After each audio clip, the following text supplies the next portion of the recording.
Pan world మూవీగా వస్తోంది వారణాసి. అంటే world wide గా రిలీజ్ అయ్యాక కథ నచ్చి అమెరికన్లు, యూరోపియన్లు కూడా ఈ సినిమా చూడడం రాజమౌళి టార్గెట్ కానే కాదు.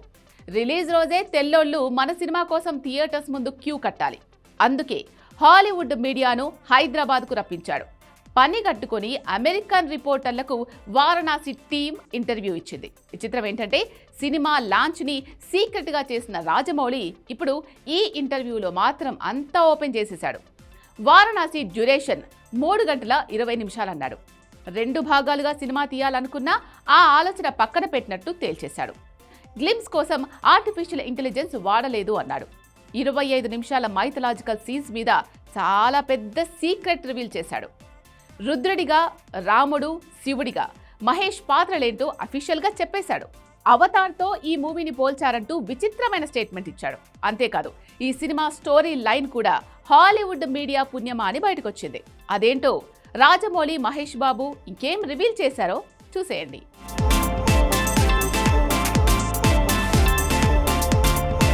వారణాసి మూవీ లాంచ్ అయిన వీడియో ఇంతవరకు రాలేదు. కానీ సడన్ గా గ్లిమ్స్ వదిలారు. 2 పాటలు రివీల్ చేశారు. పెద్ద ఈవెంట్ జరిగింది. కట్ చేస్తే ఎలాంటి సందర్భం లేకుండా 2 అమెరికన్ రిపోర్టర్లకు మహేష్ బాబు, ప్రియాంక చోప్రా, పృథ్వీరాజ్, రాజమౌళి 4 ఇంటర్వ్యూలు ఇచ్చేశారు. మొత్తం వారణాసి సంగతి ఏంటో పోసగుచ్చినట్లు వివరించారు. ఇది ఓ రకంగా super star Mahesh Babu fans కి షాక్ లాంటి కిక్కిచ్చే అంశం. ఇక రాజమౌళి చెప్పిన అంశాలను చూస్తే హీరో పాత్ర రుద్రుడు, మహాశివభక్తుడు. అంతేకాదు రాముడిగా, శివుడిగా తను కనిపించబోతున్నాడని రాజమౌళి రాజముద్ర వేసి తేల్చేస్తే మహేష్ తన పాత్రల విషయంలో ఎంత ఎగ్జైట్ అయ్యాడో చెప్పాడు. ఇక వారణాసి 2 భాగాలు కాదు, ఒకే భాగంగా అది 3 గంటల 20 నిమిషాల నిడివితో వస్తుందన్నాడు జక్కన్న.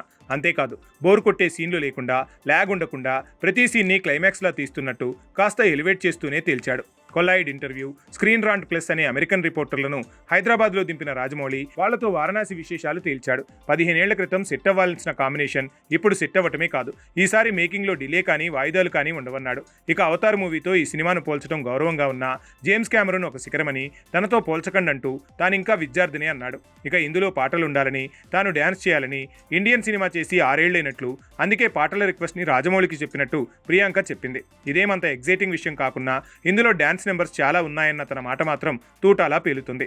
నిజానికి ఈ సినిమా కథ విన్నప్పుడు భయపడ్డానని, ఆ కథ రాజమౌళి నేరేట్ చేసిన విధానం వల్లే కాన్ఫిడెన్స్ వచ్చిందని సూపర్ స్టార్ అన్న మాటలు కూడా వైరల్ అవుతున్నాయి. ఇక థీథింగ్, 8Bలో encounters, at the end of the world లాంటి హాలీవుడ్ మూవీల తర్వాత అంటార్కిటికా మంచుఖండంలో తెరకెక్కుతున్న 5వ సినిమానే కాదు, మొదటి ఇండియన్ సినిమా కూడా ఇదే. అలాంటి విజువల్స్ ఉన్నప్పుడు ఐమాక్స్ కెమెరాతోనే గ్రాండియర్ విజువల్స్ సాధ్యమన్న రాజమౌళి మహేష్ బాబు పరిగెత్తే విధానాన్ని కూడా మార్చాడట.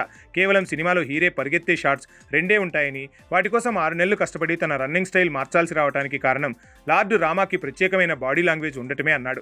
ఇలా 1500 కోట్ల నుంచి 2000 కోట్ల వరకు బడ్జెట్తో తెరకెక్కే తొలి ఇండియా హై బడ్జెట్ మూవీకి హాలీవుడ్ సినిమా అయిన ఇండియానా జోన్స్తో పోలిక పెట్టడం కలిసొచ్చే అంశమే.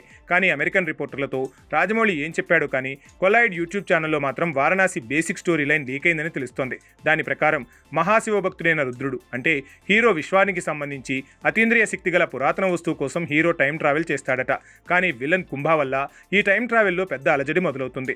టామ్ అండ్ జెర్రీలా ఇద్దరి మధ్య జరిగే mind game, time travel game Varanasi అని తెలుస్తోంది.